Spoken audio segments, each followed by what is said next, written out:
আসসালামু আলাইকুম। আজকে মাত্র কয়েক মিনিটেই তৈরি করেছি ঝটপট জালিদার নরম আর সুস্বাদু সকাল বিকেলের ঝটপট নাস্তা। স্যার কথা না বাড়িয়ে চলুন শুরু করা যাক। এখানে আমি নিয়ে নিয়েছি একটা বল, আর বলের মধ্যে নিয়ে নিলাম 1 কাপ পরিমাপে সুজি। আর সুজিটা কিন্তু এখন সচরাচর সবার বাসায় পাওয়া যায়। আর তার সাথে অ্যাড করে দিলাম 1/2 কাপ পরিমাপে আটা। আপনারা চাইলে আটার পরিবর্তে ময়দাটাও অ্যাড করে দিতে পারেন। আর দিয়ে দিলাম 1/3 কাপ পরিমাপে চিনি। আর দিয়ে দিয়েছি 1/3 কাপ পরিমাপে গুঁড়ো দুধ। আপনারা গুঁড়ো দুধের পরিবর্তে চাইলে লিকুইড দুধটাও অ্যাড করতে পারেন। আর এখানে দিয়ে দিয়েছি 1 চামচ পরিমাপে ইস্ট, আর দিয়ে দিয়েছি স্বাদ মতো লবণ। এখন আমি এই শুকনো উপকরণগুলো ভালোভাবে মিশিয়ে নিচ্ছি হ্যান্ড উইচের সাহায্যে। আপনারাও ভালোভাবে মিশিয়ে নেবেন। আমার মিশানো হয়ে গেছে। এই পর্যায়ে আমি 2 চামচ পরিমাপে রান্নার সাদা তেলটা নিয়ে নিয়েছি। রান্নার সাদা তেলটা এর সাথে ভালোভাবে মিশিয়ে নিচ্ছি। আপনারা চাইলে তেলের পরিবর্তে বাটার বা ঘিও অ্যাড করতে পারেন, বাট এত ঝামেলাটা আমার কাছে মনে হচ্ছে, যেহেতু ঝটপট নাস্তা, তো ওখানে এত কিছু না অ্যাড করাটাই বেটার। তা আমি এখানে তেলটা ভালোভাবে একটু মিশিয়ে তারপর হালকা কুসুম গরম পানি নিয়েছি। তারপর আমি পানিটা ভালোভাবে হ্যান্ড উইচের সাহায্যে মিশিয়ে দিচ্ছি।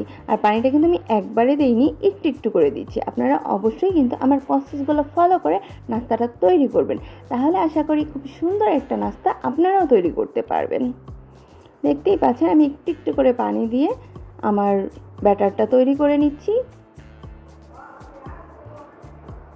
আমি এখানে টোটালি 3 কাপ পরিমাপে পানি অ্যাড করেছি। আপনারা আপনাদের প্রয়োজন অনুযায়ী পানিটা অ্যাড করে নেবেন।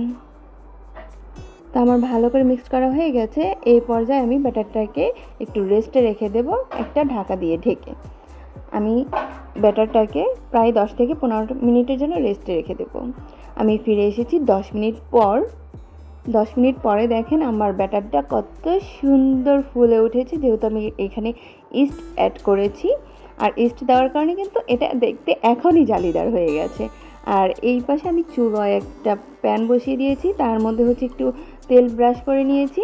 তেল ব্রাশ করে জাস্ট 1 চামচ ব্যাটার দিয়ে তারপর একটু গোল করে দিয়ে ঢাকা দিয়ে ঢেকে 1 মিনিটের মতো, জাস্ট 1 মিনিটের মতো আপনারা চুলোয় রাখবেন। দেখবেন আপনাদের নাস্তাটা এতটাই সুন্দর ও পারফেক্টভাবে হয়ে গেছে। এর আগে আশা করি কখনো এত সহজভাবে নাস্তা আপনারা তৈরি করেননি। তা আমি কিন্তু সেম প্রসেসে সবগুলো নাস্তা তৈরি করে নেব। আর সবগুলো নাস্তা তৈরি করতে আমার সময় লেগেছে মাত্র 15 মিনিট।